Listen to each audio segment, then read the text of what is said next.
com as câmeras desligadas. Eu acho que todo mundo já se acostumou com isso, né? Mas a gente queria priorizar só quem estiver falando no momento, para poder manter a conexão estável, né? E não ficar ruim para ninguém acompanhar. Aí depois disso, a gente queria pedir para vocês, né, a permissão de vocês, para a gente gravar essa reunião. Aí, se alguém não tiver de acordo, eu ia pedir para colocar no chat, por favor.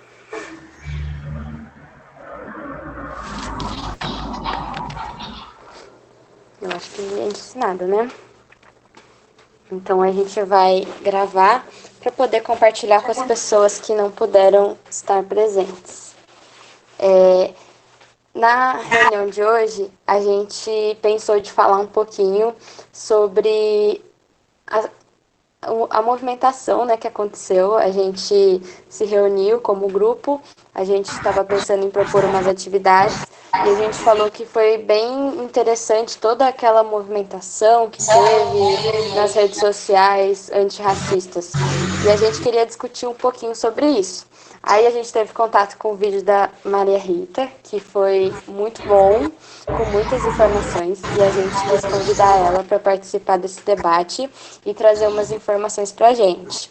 Então a gente queria agradecer de antemão a disponibilidade dela e falar que ela é estudante de serviço social lá na UFBA e ela é de Rio Claro, então ela conhece lá o Unesp e tal. E ela vai falar um pouquinho pra gente se é possível a branquitude antirracista existir sem autocrítica histórica. Fica à vontade, Maria. Olá, boa noite. Eu que agradeço. Dá para me ouvir bem? Acho que dá, né? Dá sim. Certo. Eu sou Maria Rita, eu sou de Rio Claro. Eu faço serviço social aqui na UFBA. Comecei ano passado. Anteriormente, eu fazia história na Unesp de Assis. Então, é por isso que eu acho muito importante a gente pegar um embasamento histórico e narrativo daquilo que a gente busca lutar e busca principalmente, muitas vezes, se rotular em nome de uma questão de luta pautada em múltiplas questões e situações, né? Eu me propus a falar da branquitude, e aqui eu realmente proponho falar sobre pessoas brancas dentro de uma sociedade racista, dentro de uma sociedade pautada numa branquitude estrutural, porque, primeiro, que eu sou branca, né? E segundo, que não existe meios da gente falar sobre raça e falar sobre um antirracismo sem pensar na questão do ser branco e quais são as práticas que nós, como brancos também, né, podemos fazer para burlar, talvez, e posteriormente destruir um sistema de branquitude, né? Eu sigo uma filósofa no Instagram, a Tatiana Nascimento, e foi um post dela de umas 3 semanas atrás, um mês por aí, que me fez pensar em fazer o vídeo que o pessoal da Unesp viu, que ela dá um curso sobre privilégio branco, né? Ela é uma mulher preta, falando sobre o privilégio branco e tudo mais. E ela fez um post que eu gostaria de ler o trecho dela, justamente para vocês entenderem um pouquinho sobre o que me motivou a fazer o vídeo e aceitar fazer essa live. Bom, ela diz assim: a branquitude é um lugar de fala sobre o racismo. Mas além de se desculpar por serem brancas, há também quem justifique não poder falar sobre racismo como não posso falar sobre antirracismo porque a negritude não é meu lugar de fala. Negritude não é mesmo um lugar de fala de branco. Mas a ideia rasa de lugar de fala e racismo dizem que respeito apenas a pessoas negras se baseia no mito racista muito funcional de que pessoas brancas não teriam raça, enquanto pessoas negras seríamos a raça. Nele se reacende o projeto racista, branco-supremacista, de desracialização da branquitude, criadora e principal beneficiária do racismo. Pronunciar-se reflexivamente e criticamente desde essa branquitude é que poderia, se pá, brotar alguma consciência antirracista. Mas se para muitas pessoas brancas, antirracismo é se calar quanto a si mesmas, ou ficar se autoflagelando ante pessoas negras, tornando bem pública a culpa que dizem sentir, isso as impede de pensar em estratégias efetivas de responsabilização barra racialização crítica.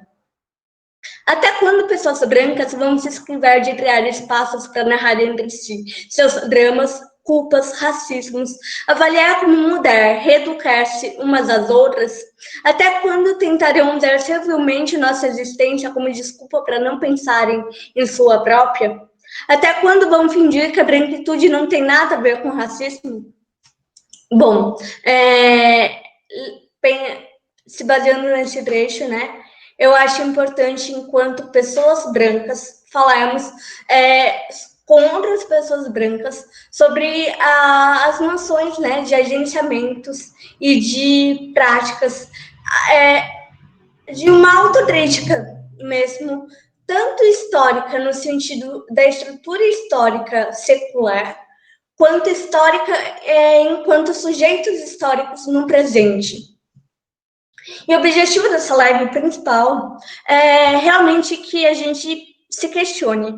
Eu não estou aqui para pontuar de forma conclusiva e afirmativa nada no sentido de dar uma saída específica, até porque, como é um debate, e eu acho isso muito legal, a gente pensar mesmo numa questão de se há realmente uma saída para as pessoas brancas serem antirracistas enquanto as nossas cartografias, ou seja, tudo aquilo que nos compõe desde quando nascemos, desde quando estamos no útero, são uma cartografia, são composições de uma estrutura racista, para formar novos racistas, né? Como que a gente pode, então, se dizer um antirracista na prática, se a gente não para pensar que a gente é formado por uma série de privilégios, por uma série de benefícios que antes de mais nada é preciso enxergá-los, né? Então, assim, é uma live com o objetivo muito de causar desconforto. Até porque a luta antirracista e a racialização, né? Ela não é confortável. E ela não deve ser confortável. Não é confortável para as pessoas negras. E não deveria ser confortável também para as pessoas brancas. E talvez o que eu quero trazer essa noite é realmente que, poxa, se vocês forem dormir pensando, existe saída? Talvez é o que eu quero, sabe? Porque enquanto a gente se tornar confortável, enquanto a gente pensar uma questão de que se rotular antirracista é um rótulo que ok, que legal, né? Então eu tenho amigos pretos, eu tenho afetos pretos, logo eu me autoproclamo antirracista nas redes sociais, então tá tudo bem, né? Eu não preciso fazer mais nada. Eu não preciso avaliar todos os privilégios nos detalhes do dia a dia que eu me beneficio, que eu reproduzo, porque eu já sou antirracista, né? Então, esse conforto, ele faz com que a luta seja muito vazia. e muito, talvez até mesmo apelando para um fetichismo, né? Tanto um fetichismo no sentido capitalista, no sentido de que a gente está consumindo rótulos, está consumindo produtos pela própria cooptação do sistema, quanto num fetichismo simbólico muito psicanalista, né? Psicanalítico, de que eu quero estar dentro de um rótulo para me enquadrar dentro de um discurso vigente. Então a gente precisa tomar muito cuidado a partir até que ponto, até que momento o que a gente se propõe fazer é de uma luta real, é de uma transformação social real, e até que ponto a gente se conforma e a gente se diz algo dentro de uma zona de conforto que não deveria existir, que deveria ser profundamente desconfortável, na verdade, sabe? E quando eu falo da questão do se sentir desconfortável e pensar no assujeitamento histórico de uma forma presente e não só secular, né, estrutural, pensar numa questão de agenciamento. E o agenciamento que eu falo, eu bebo da fonte de Deleuze, que vai falar justamente que ele fala que o agenciamento seria um processo, uma série de dispositivos e uma série de enunciados, discursos, que primeiro estruturam um sujeito, são discursos institucionais, discursos sexuais, religiosos, simbólicos, que vão formar, né, o sujeito, transformando o sujeito em agente, e esse sujeito, no caso, é a gente mesmo. Então, assim, quando eu falo que todo branco é cartograficamente desenhado para servir a branquitude, para reproduzir a branquitude e se beneficiar dela, né? Quer dizer que a gente, nós somos agenciados, nós somos estruturados por uma série de enunciados que nos fazem agir de tal forma padrão, que seria no Ocidente, né? No Brasil, o cristão, o branco, o patriarcal e tudo mais. E além dessa questão institucional, também tem o agenciamento movido pelo desejo, né? Que daí seria não somente aquilo que nos estrutura, nos compõe, mas também aquilo que a gente faz como sujeitos. Então, o que me move? O que eu quero fazer a partir de tal coisa? O que faz com que eu escolha tais discursos e anule outros discursos e vice-versa, sabe? Então, assim, partindo dessa noção de agenciamento, né? Pensando numa questão racializada, quando eu falo que ser um branco buscando, né, uma sociedade não racista, que a branquitude não exista eu ia falar de forma opressora, mas para não ter opressão não deveria ter branquitude, né?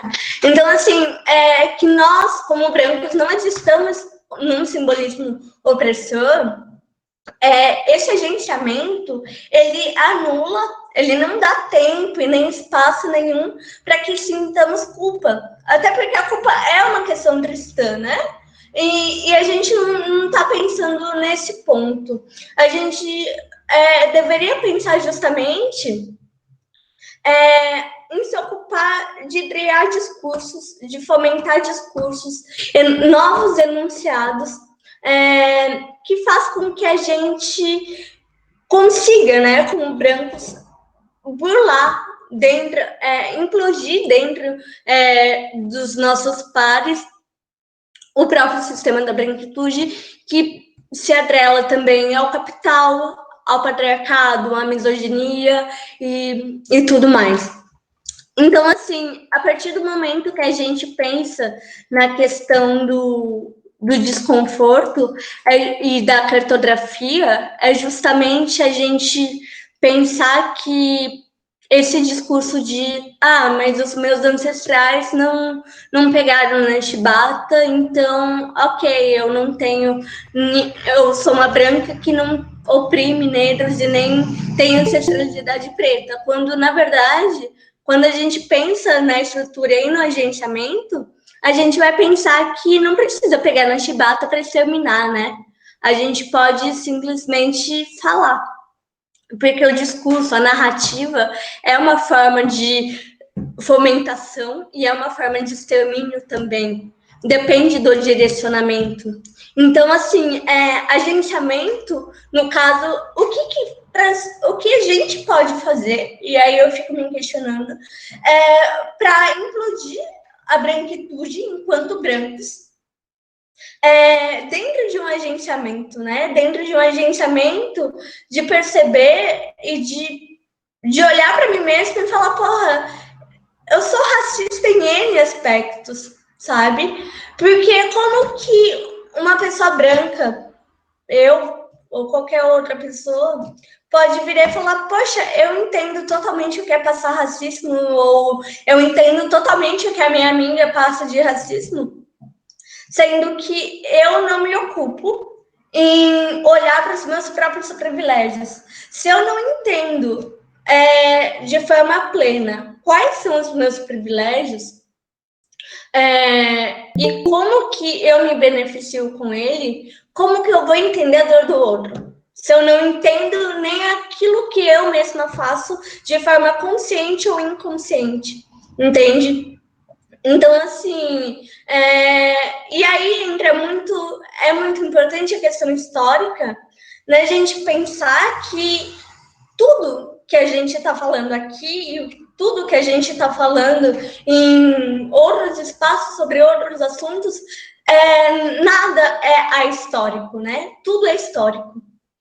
Tudo é pautado em narrativas e como vários filósofos, Benjamin e Sartre e Michel Foucault também, vai falar sobre a questão da narrativa, né?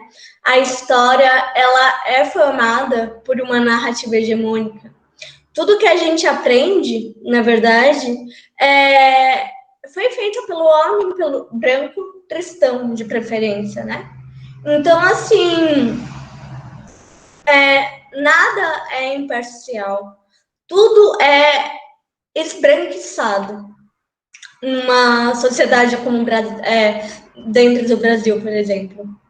Então, assim, a história que a gente lê, a história que a gente estuda nas escolas, a história que a gente reproduz, ela é pautada muito numa questão racializada, numa questão extravagista também.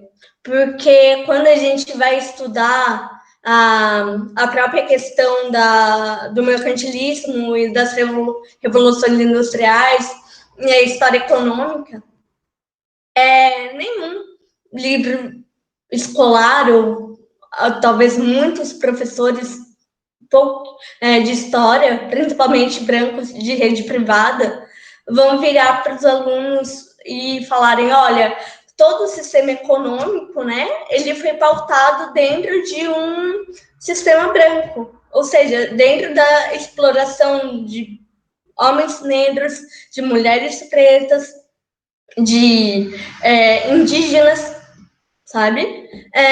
Então, assim, ou então a própria questão da imigração, né? Eu só fui assim, saber que a imigração europeia veio para cá fim do século XIX, começo do XX, por aí, começou, porque a partir de 1888 o Brasil entrou num processo de eugenia, né? Num processo de embranquecimento da população. E E eu só fui ver isso quando eu fui fazer história na Unesp, de que a imigração italiana, a imigração japonesa, enfim, europeia como um todo e asiática, ela vem para o Brasil justamente num contexto de esbranquiçamento de eugenia.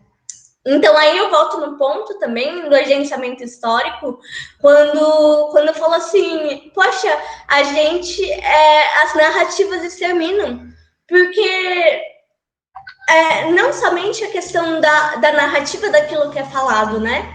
Mas no sentido da miscigenação e tudo mais. Mas no sentido assim,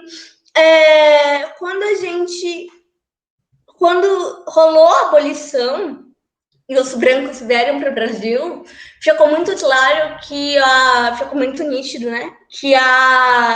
Que os negros, na verdade, eles não serviam mais para trabalhar.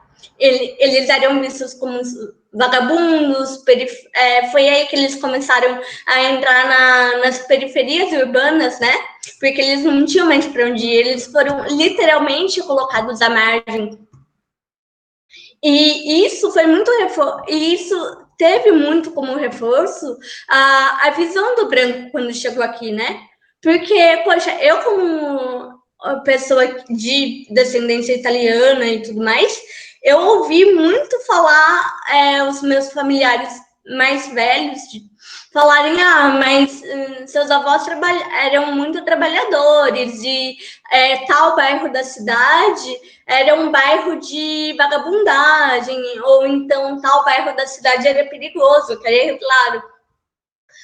Depois, agora adulta, que eu vou entender que esses bairros perigosos de vagabundagem, na verdade, são bairros negros que tinham que era quilombado, né? Que tinha terreiros, que tinham festas negras, sabe?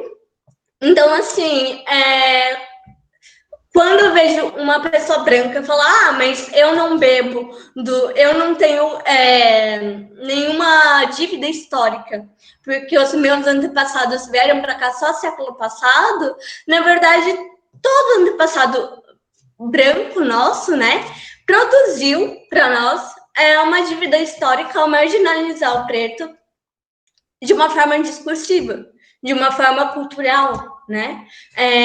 Então, assim, isso não é ensinado dentro dos livros de história nas escolas, no dia a dia, não é falado, sabe? Então, assim, como que a gente vai achar que a branquitude não tem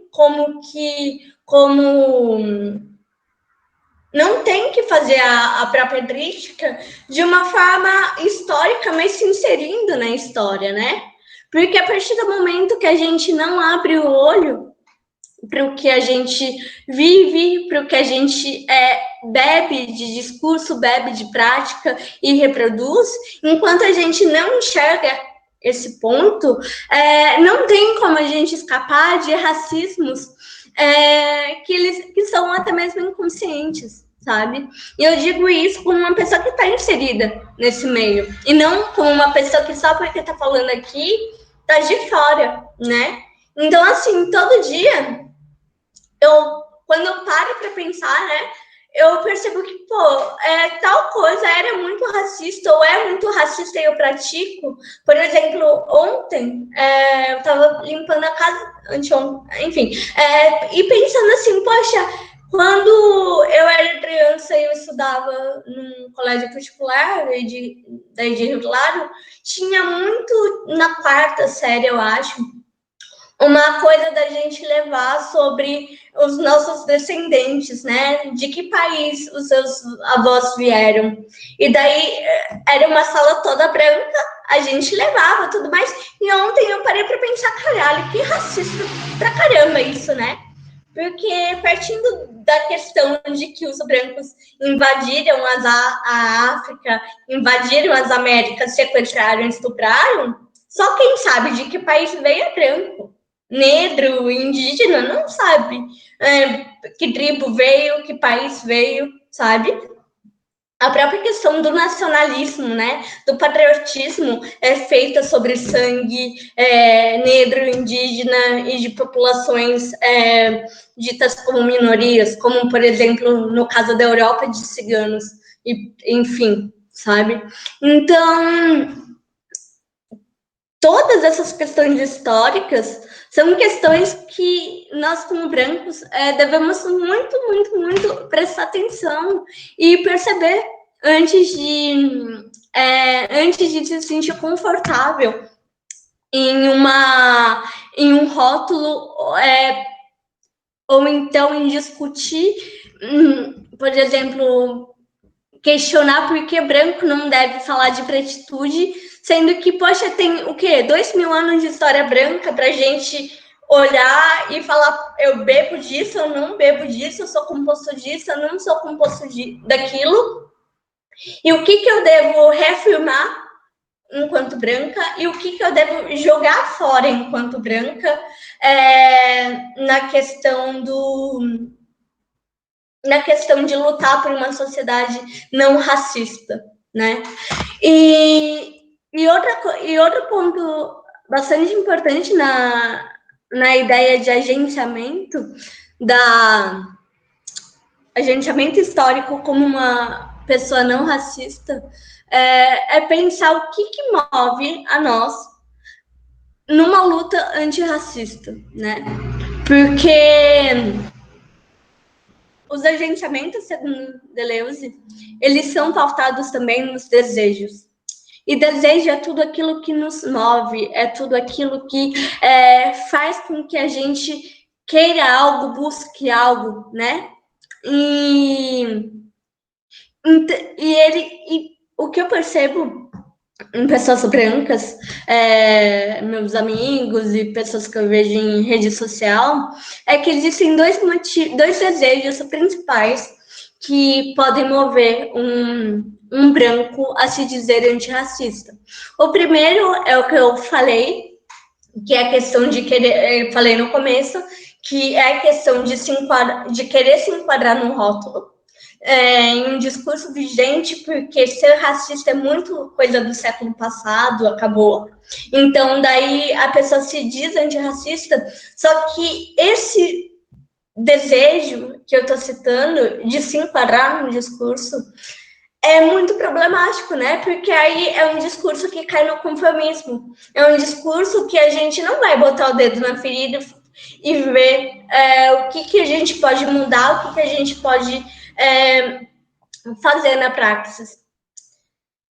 E tem o segundo desejo que eu vejo, que é o desejo de fato pelos direitos fundamentais humanos e visando a igualdade entre pessoas, embora respeitando as diferenças.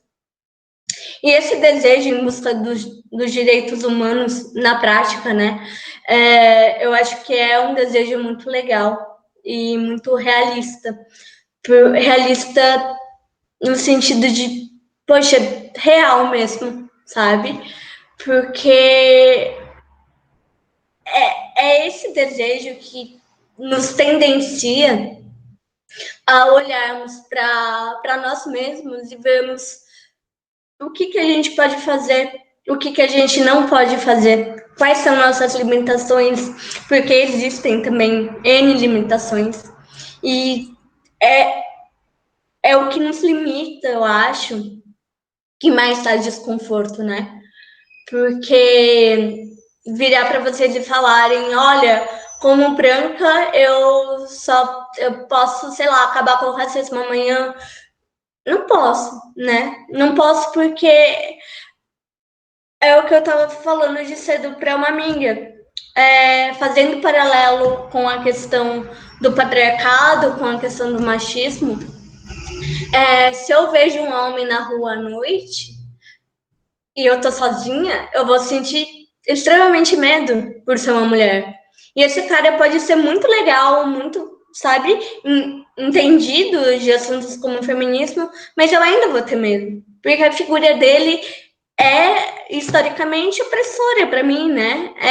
É um simbolismo, é uma opressão simbólica. Embora ele, como uma pessoa, possa não representar nada disso enquanto indivíduo. Faltando assim na questão da raça, né? A questão do branco, em muitos espaços, ele vai ser uma questão de opressão simbólica também, né? Porque, da mesma forma que o patriarcado esmaga a mulher, a branquitude, o racismo estrutural esmaga o negro, né? Então, assim, isso tudo gera um desconforto muito grande. E eu acho que é isso tudo que deveria nos mover para a gente parar para pensar qual que é o nosso lugar e o que a gente pode fazer.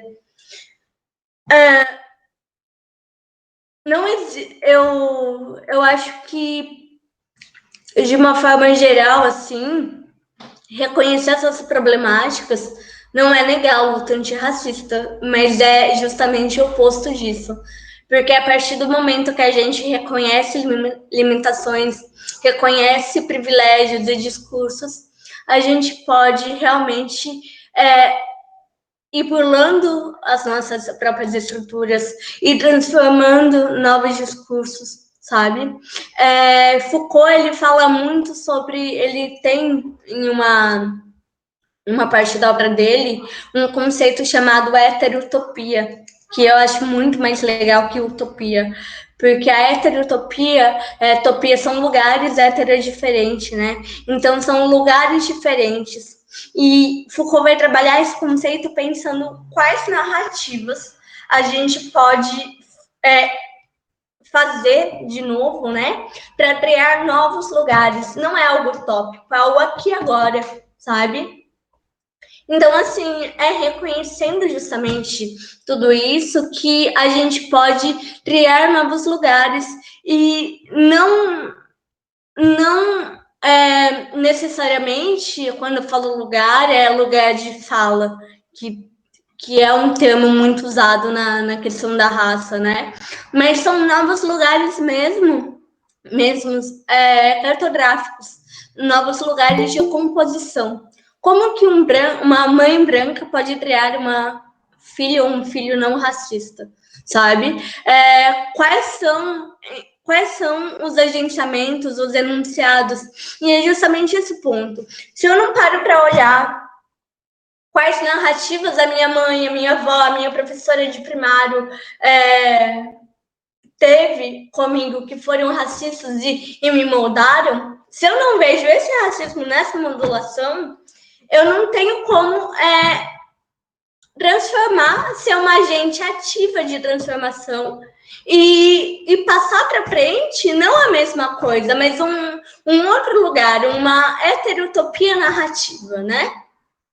Então, assim, justamente eu acho que é justamente isso que eu quero trazer para esse debate, sobre a importância de se olhar historicamente e subjetivamente, não uma história para fora da gente, né? Falar das invasões na África, da escravidão e tudo mais. É uma história muito mais recente, é uma história que nos envolve e nos faz inevitavelmente sujeitos, né? Então, assim, eu quero fazer 4 perguntas para vocês e eu gostaria que pensassem e respondessem num debate, assim, para acabar essa minha fala. Que a primeira existe formas de sermos brancos antirracistas sem olharmos profundamente nossa cartografia e continuarmos sendo um simbolismo de opressão dentro de um sistema capitalista branco? Se não, de que forma podemos mudar isso na prática? A segunda pergunta. Existe meio de dizermos que compreendemos de forma real o racismo que pessoas pretas sofrem, sem antes nos ocuparmos em compreender de forma total o privilégio branco? Terceira, como produzimos uma subjetividade não racista sendo construído socialmente para reproduzirmos o racismo? Quarta, o que verdadeiramente move pessoas brancas em uma luta antirracista? Quais são os desejos que movimentam e dão fundamentos para os nossos agenciamentos? Bom, é isso. Eu não tenho resposta definitiva certa ou errada para essas 4 perguntas. Na verdade, são perguntas que eu me faço várias e várias vezes, às vezes até perder o sono, e eu não tenho resposta. E eu queria realmente tê-las trago para esse debate, para a gente pensar juntos se tem resposta, se não tem, e o que faz, sabe? Então, é isso, a minha fala. Obrigada, Maria Rita, pela sua fala. De novo, né? Agradecendo aí a sua presença. E, gente, podem ficar à vontade aí para falar. Que se não tiver ninguém falando, é só abrir o microfone e falar. E se quiser ligar a câmera também, fiquem à vontade.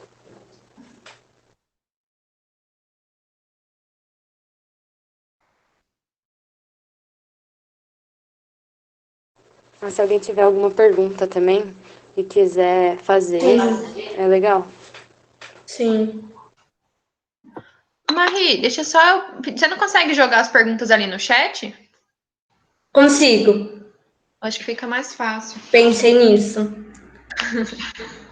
Pensei nisso, tipo, a hora que eu tava lendo e deu delay. Vou jogar aqui.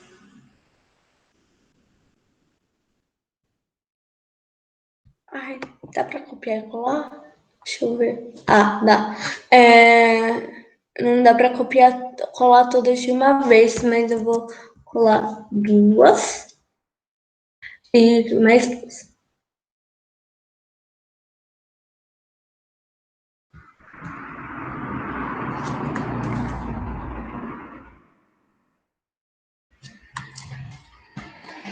Bom, essas são as 4 perguntas, tá no chat. E fiquem à vontade.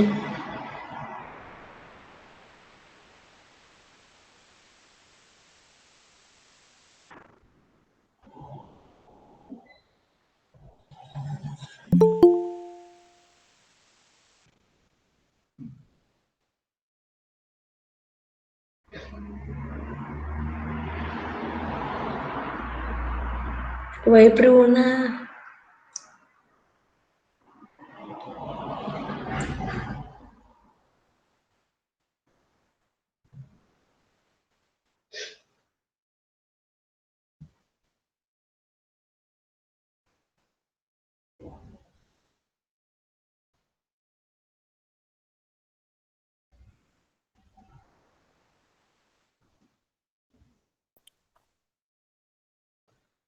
Marie, eu perdi muito.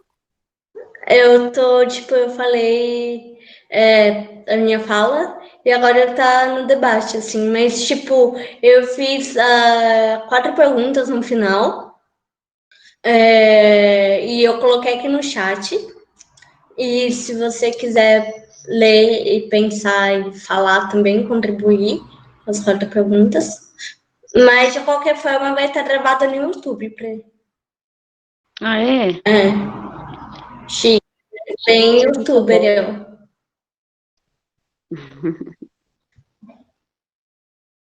Entendi.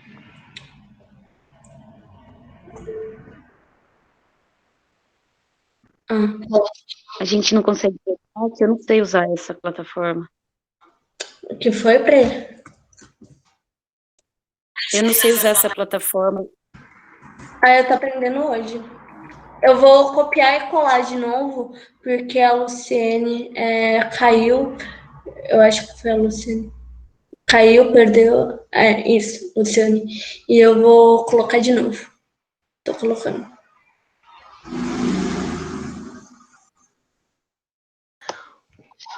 Eu não sei responder essas perguntas, não, na verdade. Elas são meio inquietantes, eu não sei se elas têm uma resposta. Mas eu achei. Enfim, eu sou sua fã, né? Mas fora isso, tipo, eu acho que é isso, assim. Eu não sei se a gente pode, em algum momento, se afirmar antirracista, né? Porque a gente foi estruturalmente, historicamente, a gente foi construído numa sociedade racista. Então, eu acho que pessoas brancas ainda têm muito, né, a ouvir antes de se dizerem pessoas de fato antirracistas, né? Porque o racismo, ele está em atitudes pequenas, né? Sim. E às vezes elas passam desapercebido em uma palavra ou numa não escuta. Sim. Então eu não sei responder as suas perguntas. Gostaria de saber responder.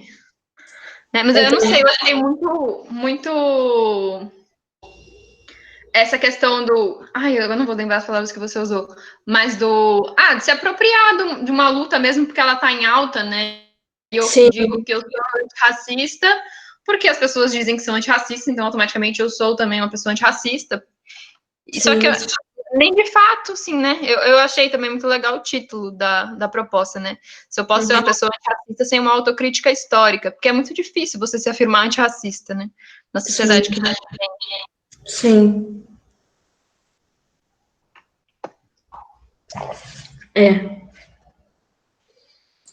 Eu vejo várias pessoas que eu sigo negras falando exatamente isso, sabe?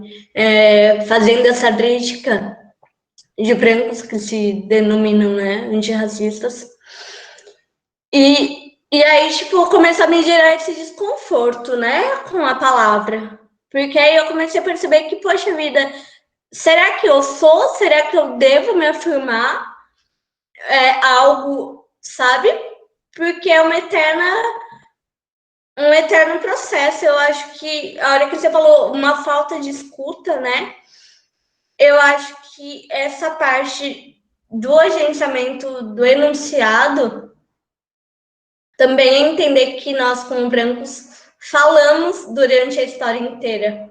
E a gente não parou para ouvir, sabe? E talvez uma forma de burlar esse processo, essa branquitude mesmo, seja também um processo de escutar o que pessoas pretas têm para falar e tudo mais, sabe?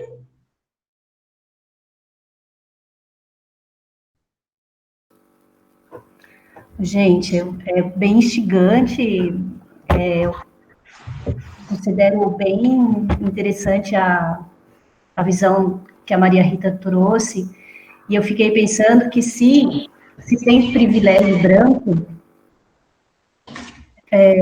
não dá para dizer que exista um antirracismo aí, você entende? Né? Não cabe, né, nesse mesmo mundo, né? Sim. Então, essa é a grande questão, né? Porque você veja, tradicionalmente no Brasil, na sociologia, você tem autores que se debruçaram para estudar, né, o negro, né, o Negro no Mundo dos Brancos, que é um livro do Florestan Fernandes, a integração do negro na sociedade de classes, que também é um livro do Florestan, né? Só que a questão da branquitude, né, da questão de estudar também a questão de como toda essa questão, né, do negro, né, que é colocada como do negro, como se o negro fosse objeto de estudo, não passa por esse crivo de discutir a branquitude e de fazer o negro sujeito, né, político.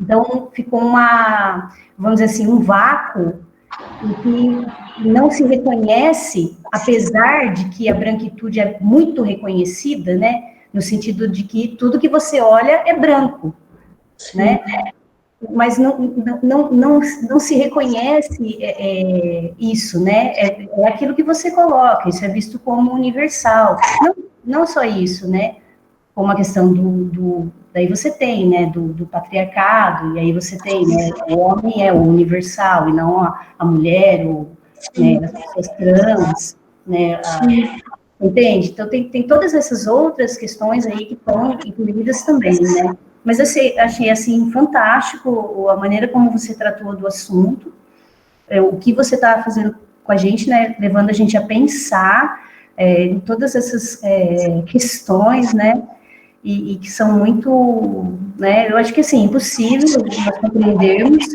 né, de forma real esse racismo, né, é impossível, né, não temos, mas temos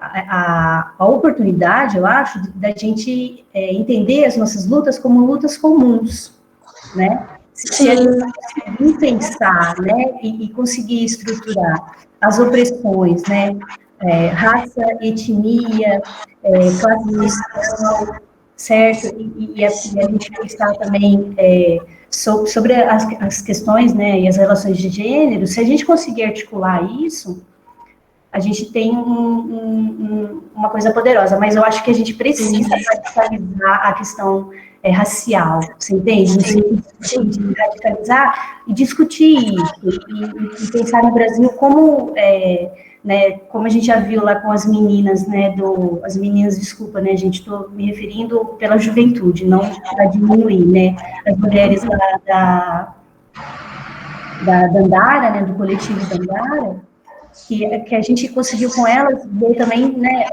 como é importante a gente discutir isso num país que camufla, esconde tanto, né, a questão do racismo, né, e vai esconder também a questão da branquitude, né, vai tentar, né, de alguma maneira de dizer, não, imagina, aqui é uma democracia racial, e a gente sabe que não é, né. Então, achei muito legal, fico empolgada, desculpa, não, assim, falar, não paro, mas, assim... pode falar!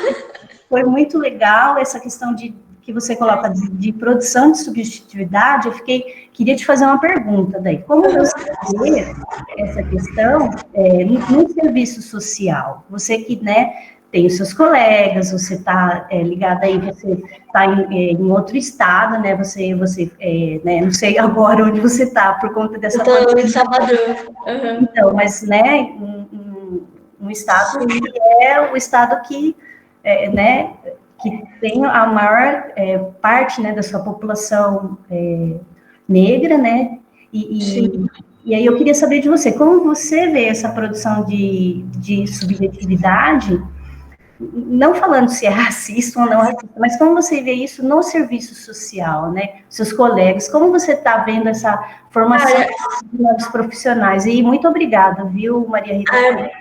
Obrigada a você. Estou muito feliz com o feedback. Cara, eu acho muito doido, porque fazer serviço social na Bahia, enquanto uma pessoa branca, isso eu reparei na primeira semana assim, de aula, é totalmente diferente de fazer serviço social em São Paulo e qualquer outra universidade, qualquer outro curso, né? Porque aqui a questão da branquitude é muito debatida, é muito levada em pauta. A minha sala de aula mesmo, eu acho que tem 5 brancos apenas, sabe? E então, assim, é uma produção de um debate étnico-racial muito forte, muito positiva, sabe? Só que, assim, é muito doido, porque eu acho isso incrível, porque eu fiz 4 anos de História na Unesp, eu não tive tanto debate de raça e tanto conhecimento de filosofia e teoria preta quanto em 8 meses fazendo serviço social aqui, sabe? E mesmo assim, a minha turma realmente está lutando para levar mais debate, levar mais essa questão étnico-racial para o currículo da UFBA, né? Até uma coisa que é muito falada aqui é que a produção de conhecimento do serviço social é majoritariamente branca, de professores, teóricos e tudo mais, inclusive nas universidades baianas, que tem uma população negra como maioria, né? Então, assim, pelo menos em sala de aula, existe uma produção de conhecimento, uma produção de debate. E essa produção de debate não é não é fora da produção de subjetividade, né? Pelo contrário, muito forte na questão racial. E isso é muito fantástico, né? Só que é uma coisa que eu fico pensando, cara, São Paulo devia ter isso, Rio de Janeiro, Paraná, enfim, né? O Sudeste como um todo não tem essa produção tão forte. E a própria questão do serviço social, mesmo num todo, pelo que eu reparo, muitas vezes é confundida, né, com a questão do assistencialismo. E quando a gente vai falar de produção de subjetividade em serviço social, talvez seria massa a gente pensar que a gente está lidando com sujeitos, né? Sujeitos históricos, culturais e tudo mais, porque é trabalhada muito uma situação de vulnerabilidade na profissão em si. E a gente sabe que num país fascista, quem está vulnerável é majoritariamente a cor negra, né? E então, assim, é muito necessário essa produção e esse pensamento racial, mas também é muito de pensamento mesmo, conteúdo teórico, mas também na prática. Eu acho que, como assistente social, é necessário pensar na questão do sujeito, de que estamos trabalhando em periferias, em UPA, em CAPES, enfim, com sujeitos sociais, históricos, porque muitas vezes é visto pela sociedade num todo que a minoria é um objeto, né? Um objeto de estudo, é um objeto de falar como se fosse terceiro. Até faz muito parte, eu acho, da questão de que a narrativa ela é feita em primeira pessoa por pessoas brancas, cristãs e masculinas, né? Então, talvez faça um pouco de sentido uma sociedade com esse tipo de estrutura pensar na minoria social, que nem é minoria em número, né? De uma forma terceirizada. Então, assim, falta bastante, eu acho, né, questão da produção, principalmente na produção da subjetividade mesmo, no sentido concreto, aqui na Bahia e tal, mas principalmente no Sudeste. E, enfim, a Marcela falou que quer falar, pode falar. Oi, boa noite. Obrigada por essa fala tão necessária, que eu acho que toda pessoa, enquanto branca, que realmente, de fato, não só compra a luta não compra a luta antirracista, mas vive a luta antirracista, é totalmente necessário, embora esses espaços não existam, né? A dificuldade que eu vejo é que não existe isso, assim. E daí que, bom, eu também não sei responder as suas perguntas, acho que isso vai ser sempre uma questão para todo mundo que se coloca a pensar nessas questões, e que a gente se faça sempre dessa forma. Eu acredito que sempre buscando respostas para as questões é que a gente vai chegar a novas conclusões ou não conclusões, e com isso a gente vai conseguir mudar de fato alguma coisa. Bom, eu tentei anotar alguma coisa só para eu não me perder muito, que eu acho que, de forma geral, a gente pode ver que na nossa juventude, principalmente para quem veio, né, para quem está aí hoje, tem não vou dizer empatia pela causa, mas eu separei como 2 pontos que você disse, né, que existe a compra do discurso, que é feito, né, acaba, pela compra do discurso, acaba tendo esse tipo de problema. E eu coloquei aqui um outro ponto que a Luciane disse, e não menos importante, que é a dificuldade da gente conseguir unificar essas lutas. Sim. Na verdade, quando eu paro para pensar nas dificuldades da gente unificar essas lutas, e o porquê que isso de fato não acontece quando essa nova juventude quer combater uma opressão, um sistema opressor de modo geral, e ao mesmo se bate entre nós, assim, todo mundo é contra a opressão, todo mundo luta contra a opressão, mas a gente não consegue se unificar nesse sentido, assim, de unificar essas lutas, né? Então, eu acho que é dois problemas, assim, desses discursos que emergirem tanto na nossa sociedade, acaba gerando esses dois problemas. E daí, daí a importância de você estar falando isso, que é o local de fala, mas que local de fala que é esse que você está falando? Para mim, é um local de brancos para brancos. E quando a gente fala, é exatamente esse. Não é ocupar um espaço de pessoas negras que estão falando sobre o racismo, eu, branca, lá, abrir minha boca para falar alguma coisa.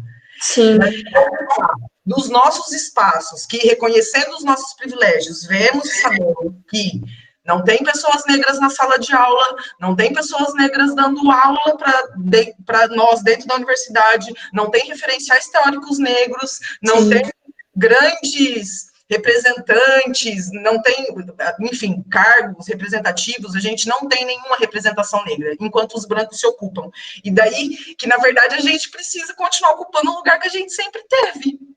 Majoritariamente é branco, e hoje o que a gente tem que fazer, e que, em geral, é tão difícil e acaba gerando esse incômodo, é questionar os brancos, né?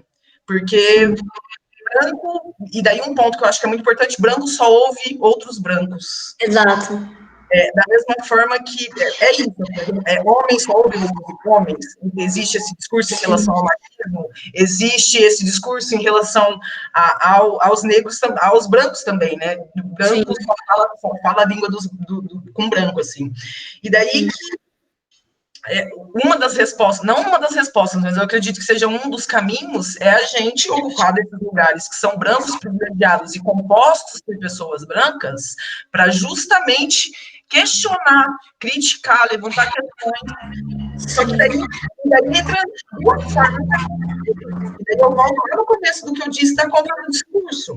Que o discurso, quando ele é feito por uma pessoa que comprou esse discurso, ele é feito de uma forma romantizada. Sim. E essa forma romantizada acaba gerando, se eu tenho um discurso no espaço branco que eu estou romantizado, vai fazer com que as pessoas nesse grupo entendam que, então vamos comprar essa causa. Sim. Daí que eu acho que quando o discurso de brancos para brancos é feito de forma crítica, e daí que eu acho que é nesse ponto que a gente tem que falar, tem que se colocar de forma crítica em brancos para brancos, acaba fazendo com que os brancos se sintam incomodados, acaba fazendo com que os brancos reflitam de certa forma, ou se coloquem a questão. Eu vou só dar um parênteses que, enfim, a minha mãe é uma pessoa, eu sou uma pessoa LGBT, a minha mãe é uma pessoa maravilhosa, mas assim, como você disse, né, essa história precisa ser contada. No Sudeste, eu sou do Paraná, descendente de italiano também, e tem todo esse romantizado, que, na verdade, muitas das coisas eu descobri quando vim para São Paulo e fiz cursinho popular. Então, realmente, assim, eu branca, loira, descendente de italiano, enfim. Depois disso, eu queria saber até qual é a minha história, que o meu avô é indígena, e eu queria saber de onde, enfim, de todos como se liga. Me perdi, desculpa, gente, falo muito, mas eu queria falar mesmo, assim, para a gente não fazer um discurso romantizado, mas criticar e incomodar de fato. Porque eu tenho algumas pessoas que estão, infelizmente, são algumas pessoas, e todas elas eu sei que são pessoas que incomodam nos espaços que estão, sendo brancas ou não. Muitas das pessoas que estão participando desse chat, eu falo. É isso, assim, é continuar criticando, é continuar incomodando, por mais que esse desgaste gere muitos questões, assim, né? Desgastes emocionais, físicos, psicológicos. Mas eu acho que sempre serão tempos difíceis para os sonhadores, mas ao mesmo tempo a gente vai buscar isso não de uma forma complicada, mas de uma forma de enfrentamento, né, de luta, de se colocar criticamente, enfim. Acho que eu falei muito já, e é isso. Cara, mas eu acho que tu falou uma coisa muito legal, que pelo menos eu sinto bastante, que é a questão afetiva, sabe? Porque a partir do momento que a gente tem coragem, tem sim, Fábio, só vou falar isso. A partir do momento que a gente tem coragem de falar, a gente percebe que a gente vai criar inimizade com brancos também, sabe? E daí é essa questão mesmo da coragem, eu acho, da gente perceber que, cara, às vezes a gente tem como familiar uma pessoa que sempre foi muito querida e é um racista, fascista pra caramba, sabe? E aí, o que a gente faz? A gente vai, enfrenta e muitas vezes cria inimizade.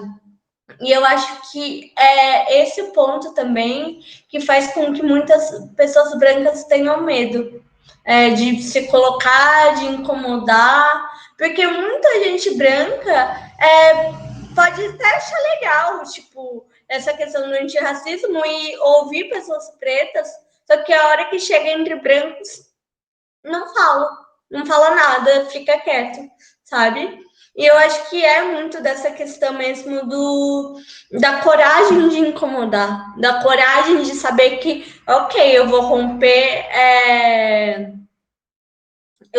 laços, mas eu prefiro romper laços do que não ser contraditória comigo mesmo, sabe? E com aquilo que eu acredito numa sociedade com direitos fundamentais para todos os humanos, entende?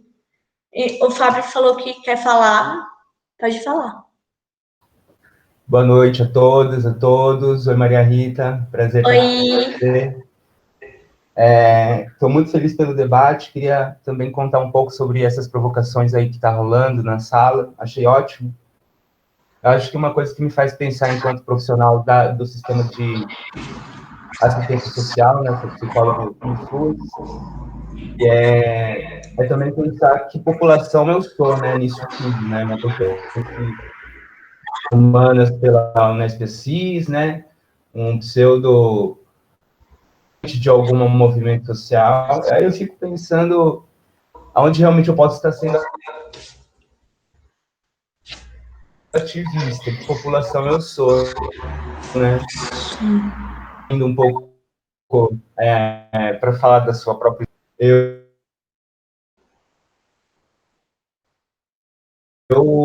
criado por uma avó negra, assim, você fala que o sistema, né, que estava inserido ali todo, e, tipo, elas nem fizeram essa transmissão antirracista, né, de que, olha, o sistema está nos matando, mas eu fui aprendendo isso com a academia, com os amigos, inclusive com a Marie. Então, assim, o primeiro ponto era pensar, assim, que a população, a gente realmente é nesse mundo, né, que corpo é o nosso, da cor que a gente carrega, e transmissões realmente nós estamos afirmando agora, né, nesse exato momento. Estamos de jogo. É muito fácil nós fazermos, por exemplo, na assistência social, né, aqui no interior paulista, né, a gente então a gente faz pelos pretos, pelas pretas, pelos pobres, né? Sim. A gente tem a consciência de fazer com pretos e pobres. Sim, eu acho que é a questão de, tipo, produzir direitos, né? Como produzir conquistas, né? A gente mais fornece assistencialismo para a nossa cesta básica do que, não, vamos conquistar outras coisas, né? Sim. E aí eu acho que entra também um pouco de conexão com o que você estava contando, Marita, ou Marie, né? Que eu prefiro dizer.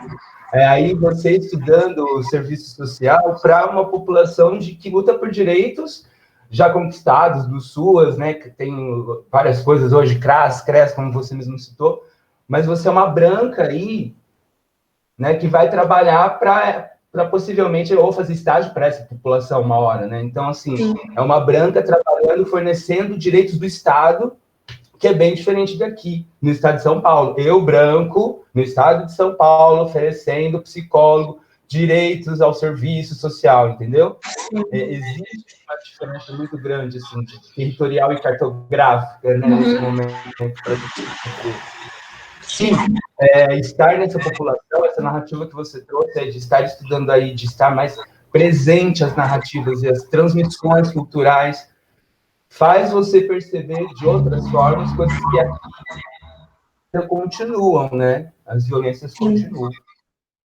Sim. Eu só queria agradecer mais uma vez e dizer que é muito importante a gente estar com essa rede de afirmação, né? Eu estou também fazendo um trabalho de atendimento namoradista. Aí eu estou atendendo nesse momento a população e a gente vai vendo que população é essa. Quem que está namorando agora, né?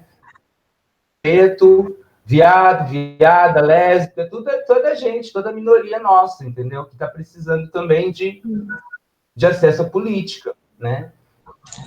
É muito difícil a gente estar afirmando redes e espaços de conexões, mas eu agradeço muito a abertura e a coragem de você provocar na gente esse desejo de estar vivendo um pouco mais ativo nesse momento tão isolado. Obrigado, viu? Eu que agradeço.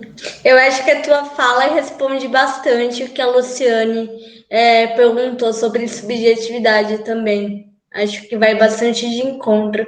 Essa questão de, quando eu falei de entender a população periférica, preta, enfim, como sujeito e não objeto, eu acho que é exatamente o que você falou de entender que a gente não produz, por favor, a essa população, a gente produz com essa população no serviço social, né? Tanto com psicólogos, quanto assistentes sociais e tudo mais. E é essa proposta mesmo de pensar que a subjetividade ela é autogerida e ela é inerente do ser humano, né? Então, assim, quando a gente entende que são sujeitos e a gente trabalha e produz com eles e não apenas para eles, como se nós fôssemos salvadores e eles não vítimas das opressões sociais e tudo mais, a gente começa a perceber que as periferias, a pretitude, a questão LGBT, a questão manicomial, do louco, antimanicomial e tudo mais, tem uma própria subjetividade, né? E daí entra a questão da assistência social produzir com eles e pensar como nós, como profissionais individuais, pode estar transmitindo, né? Como o Fábio falou. Até em época de Covid, é muito complexo isso, porque a assistência social é uma linha de frente de combate à Covid. E isso não é muito debatido, isso não é muito falado. Então, eu tipo, logo no começo da pandemia, teve uma discussão no grupo do Brechó de Rio Claro, sei lá, de que o pessoal de que a moça que coloca o cardápio do restaurante do Bom Prato, eu não lembro como chama que é de R$1. Enfim, que né, um programa do Estado de São Paulo, de combate à pobreza, tudo mais, combate à fome, faz parte da questão da assistência social do Estado e é um programa que, inerentemente, é um serviço básico, essencial. E aí a mulher colocou logo no começo da pandemia o cardápio lá e foi quando os restaurantes estavam fechados. E aí veio um monte de gente que estava com filtro no Facebook falando de antifascismo e tal, fica em casa, blá blá, falando tipo, não pode divulgar porque você deveria estar fechado, não deveria ter comida e tal, não deveria ter nem entrega de comida. Daí eu expliquei que é um rolê do Estado, que é serviço essencial, que ou era isso, ou era metade da população morrer de fome, porque muita gente tem que mendigar R$1 para conseguir um prato. Eu acho que agora é R$2, não lembro. Mas, enfim, é muito pouco. E, mesmo assim, uma boa parte de moradores de rua, até que é uma população majoritariamente preta também, tem que pedir, por favor, né? Tem que fazer a mendicância e tudo mais para conseguir. Então, assim, a população, mesmo quando se reafirma de esquerda ou pensar na questão racial e tudo mais, não conhece muitas vezes os serviços dados pela própria assistência social, né? Não conhece os direitos do Estado, não conhecem uma série de coisas e de importâncias que dão. E aí é um problema também, né? Porque isso daí faz com que a ideia do serviço social continue sendo uma ideia assistencialista, né? Sendo que, na verdade, o serviço essencial é um dever do Estado, um direito conquistado historicamente, né? Então, assim, é também uma questão racial. E é uma problemática até o ponto da unificação de lutas, né? Porque até a Sabrina Fernandes, eu não sei se você viu, Marcela, essa questão da unificação das lutas, a Sabrina Fernandes, do Tese 11, ela fez, eu acho que 15 dias atrás, um vídeo falando sobre isso, do quão difícil é unificar as lutas, justamente porque, por exemplo, a maioria das pessoas que é contra Bolsonaro, sei lá, votou no Amoedo, sabe? Aí fazer uma frente ampla, né, com um monte de gente que pensa diferente, que, ok, quer o fim do Bolsonaro e depois, o que vai ser, sabe? Aí eu tenho opinião, a pessoa que votou no Amoedo e no Dória tem outra, e por aí vai. E daí a Sabrina Fernandes faz um vídeo bem massa falando disso. E eu acho que seria bacana até dar uma olhada. E eu acho que é só. Alguém mais para falar? A gente tá aberta.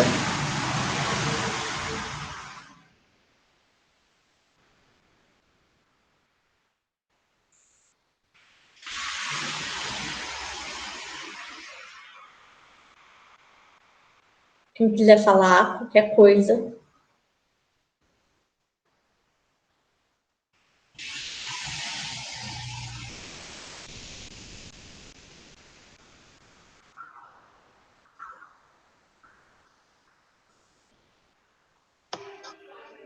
Eu posso falar só mais uma coisa?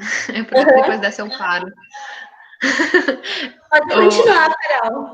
É que foi aquela hashtag do Black Lives Matter, né? Aquele negócio foi um negócio tão pontual assim, e eu não sei, acho que não sei o que ficou na ideia das pessoas de que, enfim, não sei, para mim aquilo não representou uma luta antirracista de fato, assim, né? Foi algo tão pontual que foi, acho que, bem isso que foi dito até agora, né? Do comprar a causa mesmo, né? Foi uma causa que foi comprada, e Sim. aí, de repente, acabou. E, né, acabou toda aquela luta antirracista, aquele, né, emoção daquele momento, e agora, né, vidas negras não importam mais, não sei, assim, né? Um discurso que ele acendeu e ele apagou, assim, da mesma maneira como ele acendeu. Sim. Não sei, isso não representa o que seria uma luta antirracista ou próxima disso. Eu acho que não. Mano, a Tatiana Nascimento, ela fez um post que eu não lembro o texto, mas o post, a foto, sabe?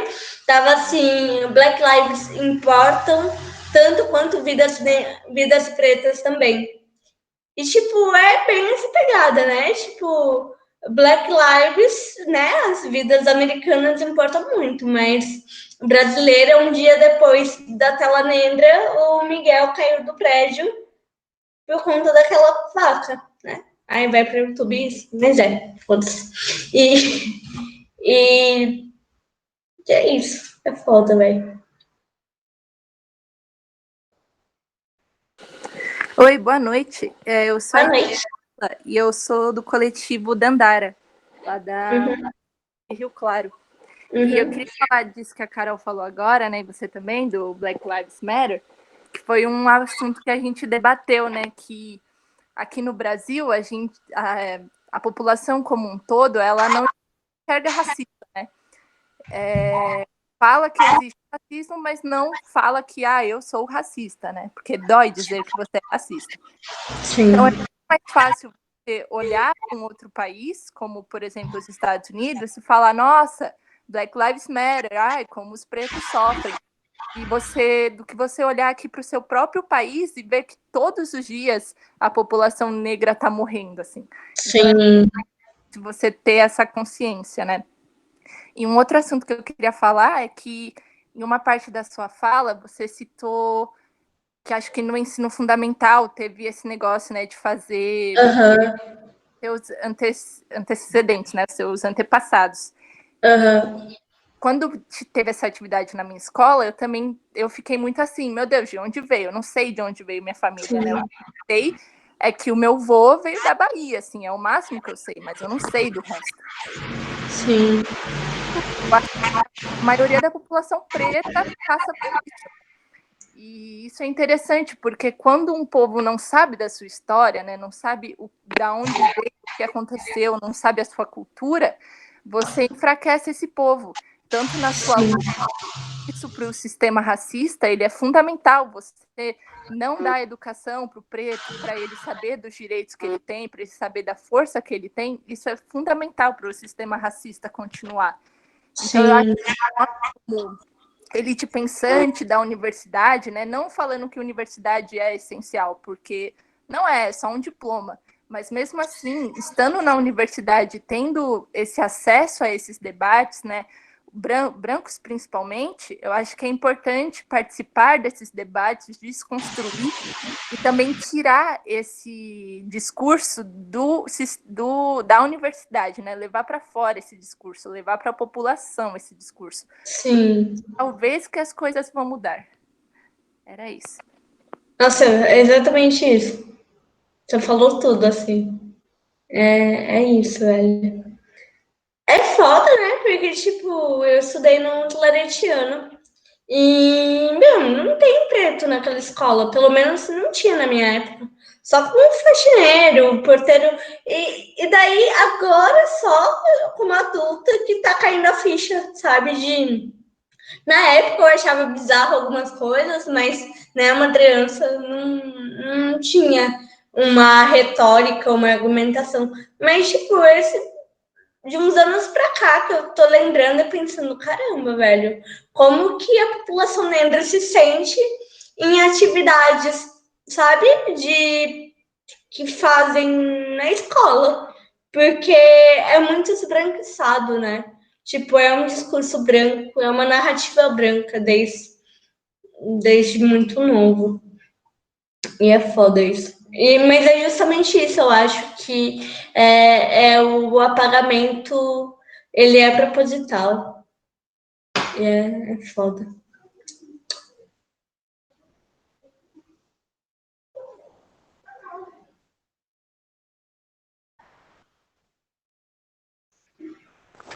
Gente, eu ia falar que foi muito produtivo o debate, eu gostei bastante.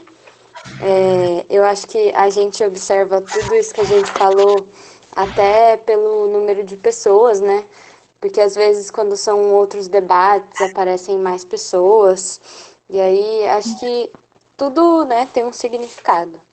Mas que bom que a gente que está aqui conseguiu fazer um debate bem construtivo, ao meu ver. E é interessante que vai ficar disponibilizado, então as pessoas podem assistir depois e elas podem tomar aí algum conhecimento, né? Então foi muito legal, queria agradecer a todo mundo que participou. Eu ia falar que a gente já chegou no teto assim que a gente tinha proposto para a atividade. Então acho que se ninguém tiver mais nada para falar, a gente pode encerrar. E é isso, muito obrigada por terem participado. Foi muito interessante mesmo. Eu gostei de todas as falas, gostei de ter participado.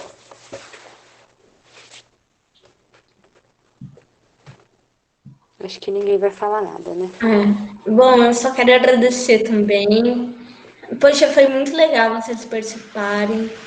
Eu achei até que, tipo, deu mais gente do que eu esperava, porque não é um tema, né, que é muito agradável para muita gente. E, nossa, eu curti demais fazer isso, curti demais o feedback de vocês, as contribuições e tudo mais. Agradeço mesmo, assim. Massa, a gente que te agradece, amiga. Então, gente, bom descanso aí pra vocês, se cuidem, tá bom? Tchau, gente. Boa noite. Tchau, valeu. Tchau.